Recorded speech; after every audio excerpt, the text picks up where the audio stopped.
My parents, Tom and Judy, met in college, got married at age 23, and have been together ever since.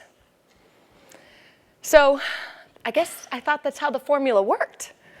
You find someone young, plug in that unknown variable as X, and out spits Y, happily ever after. So given that I just turned 30 this month, I thought I'd have it all figured out by now. I come home for the holidays, and I have one brother, Yates, that's married with 2 kids, and another brother, Pierce, that's married with 2 kids, and 6 weddings scheduled for this year, and I'm feeling a small amount of panic mounting. Or claustrophobia, like the walls of my youth or uterus are closing in on me. Now, this isn't a pity party. I'm a smart, successful woman. I'm sophisticated, yet scrappy when I need to be. I'm well connected, but don't take myself too seriously. And I'm by no means trying to sell myself here. The truth is, I've been dating ever since the 5th grade. Why haven't I figured this all out yet?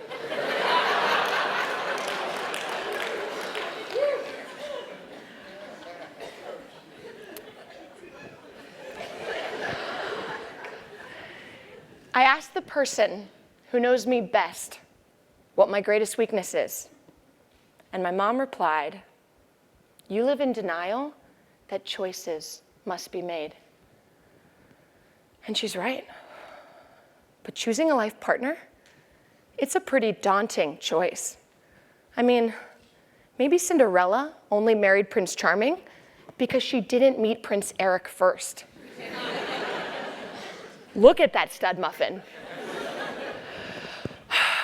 I decided to dive into the research, and I stumbled upon the Stanford marshmallow experiment. In this study, if a kid can resist the smaller prize, 1 marshmallow, he'll get a bigger reward later, 2 marshmallows. All I'm saying is, I'm holding out for my 2 marshmallows. Here's how I break down my dating prospects. On the x-axis, I measure long-term viability, which I call the penguin's axis because penguins mate for life. Is this guy good to bring home to the parents? Total penguin. On the y-axis, I measure how excited I am about someone, so I call that the butterflies axis. Do I get nervous every time I send and receive a text? Definite butterflies. So as previewed, I'm a teacher. I want to fill this graph with examples, like US presidents. Bottom right quadrant, you'd have someone who's high penguin, but low butterflies. Danger, I might be settling. Jimmy Carter. Really nice guy, but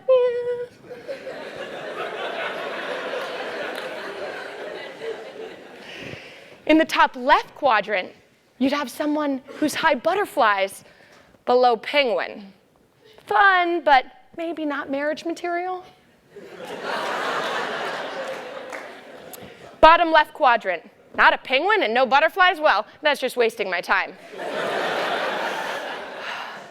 But I couldn't think of a US president who's both. And I realized, am I being unrealistic if I wait and wait for this elusive top right quadrant, 2 marshmallow kind of man? I needed some answers. So I set up focus groups filled with my single friends. And in these conversations, I learned that Stanford grad students think about this question a lot. Whereas I make graphs, some of my friends make spreadsheets.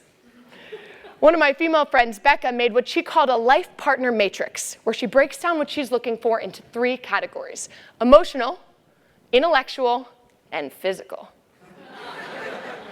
She further broke down each piece of this pie into 4 slices. For example, for the emotional connection, does he love my shortcomings? Is he reciprocally vulnerable? Do we argue fairly and lovingly? In these focus groups, my friends also shared just how difficult their dating journeys have been. One of my gay friends, Angel, shared how he was making out with a guy at a club, only to realize that guy, while kissing him, still had his eyes open and was looking over Angel's shoulder, checking out all the other guys in the room. Another friend, Marco, even made a consulting slide deck analyzing his lack of dating success on OkCupid.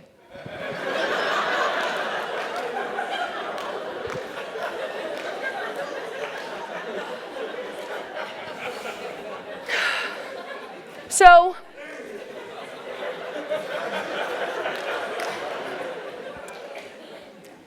maybe I have nerdy friends.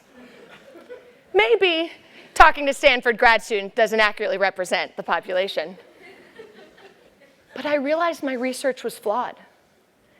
If I wanted to figure out how to choose a life partner, I needed to talk to my friends in committed relationships. So I sent them a survey and asked one simple question. How did you choose your partner? Here are 3 of my favorite responses. There was never a lightning bolt moment per se, just a gradual increase of connection and affection.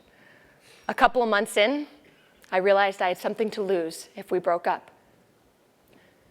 We met on a road trip and got stuck in horrendous traffic, and I remember it as the best drive of my life. I think I fell in love with him that day. I chose my partner by following my heart and my gut. I thought about how to get her when we were single. I thought about how to keep her when we were dating. And now I think about how to make her happy and build a life together now that we are married. Isn't that something? In my research, I talked to a guy named Nate Bagley who traveled the country interviewing married couples. His takeaway? Don't settle for mediocre love. Epic love exists, and he's seen it. So I reached out and asked if I could interview him over Skype. And in that conversation, Nate Bagley said to me, "Okay, Jackie, you got 5 great guys in front of you. Who's the right choice?" So I said, "The one who inspires me to be my best self." And he said, "Okay, they all do that. Who's the right choice?" So I said, "The one who makes me laugh the hardest." And he said, "Okay, they're all hilarious. Who's the right choice?" So I said, "I come home from a business trip. Who's the first person I want to see?" And he said, "Okay, you want to see all of them. Who's the right choice?" And flustered, I said, "Nate, I don't know how to choose. Where is this going?" And he said to me, "Jackie, the right choice is the one you choose, and you make it right. And if you're not in a place to make that kind of commitment, you just might miss some amazing candidates." In January, I was dating a really nice guy, coincidentally named Nathan, total penguin. But after a couple months, I abandoned ship. I wasn't prepared to commit, so I ended it. In talking to Nate Bagley, I realized I'm the person at the club kissing with their eyes open, constantly looking over someone's shoulder for what's better.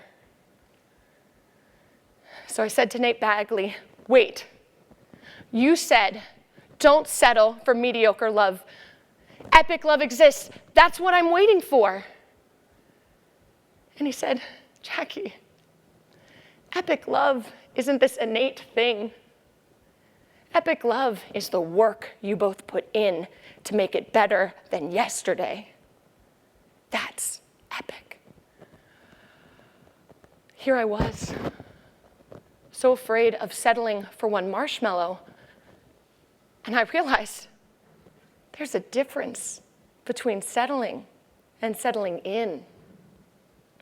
Settling in means loving someone for their shortcomings, closing your eyes during the kiss, and working every day at being a better partner in this team.